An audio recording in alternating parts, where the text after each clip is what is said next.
Egter, vasgegom ons selfone, onverstaanbare musiek, baie te sê het oor niks, toeslaan deure en rollende oë. Dis die gevreesde tiener. Daar's nie 'n resep vir kinders groot maak nie. Skit eenmaal kop. Amper selfs 'n tiener het ek bietjie gaan oplees vir my resep vir 'n super tiener. Ek het 3 bestanddele gekry. Selfvertroue, deursettingsvermoë en 'n positiewe gesindheid. Eerstens, word jy selfvertroue rekord? Poef! Op die hoërskooltrappies. Skielik kruip almal weg agter hare, groot klere en kamerdeure.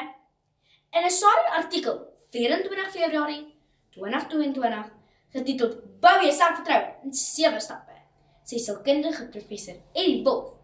Selfvertroue maak jou lewe baie makliker. Dis die tienerlewe se bakboord, vir ekstra puff om jou groter en sterker te laat voel.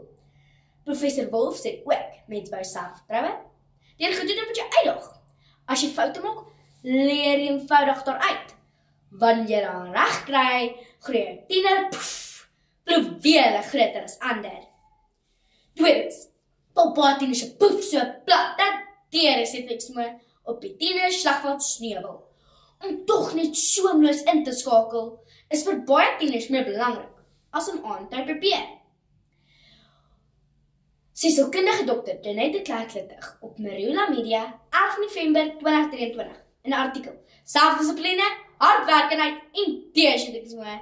Foute is hoe ons leer en deursettingsvermoë kweek. Hierdie bestanddele se eiers. Dit bind alles saam. Hoe meer jy ander probeer en sien jy kan dit dan reg kry, hoe meer by jouself vertroue en hoe makliker kry jy dan alles reg. Die gebrek aan die derde bestanddeel, positiewe gesindheid, maak ouers gedaan. Hier rol die oë erg en antwoord hulle universeel, sigtend. Whatever! 'n Studie 2024 deur J.M. Griesel aan Noordwes Universiteit wys dat vrees 'n tiener negativiteit veroorsaak. Tiener A is bang vir wat tiener B dink, maar tiener B is bang vir wat tiener A en C en D dink. Hou op om ander se koppe te probeer lees. En fokus op jouself. 'n Tiener moet gebak word met 'n goeie skepie selfvertroue, knippie deursettingsvermoë en 'n groot klomp positiewe gesindheid. En jy maak iets besonders, jouself. Naskrif, jy is eintlik reeds die presies die regte resep, nes jy is.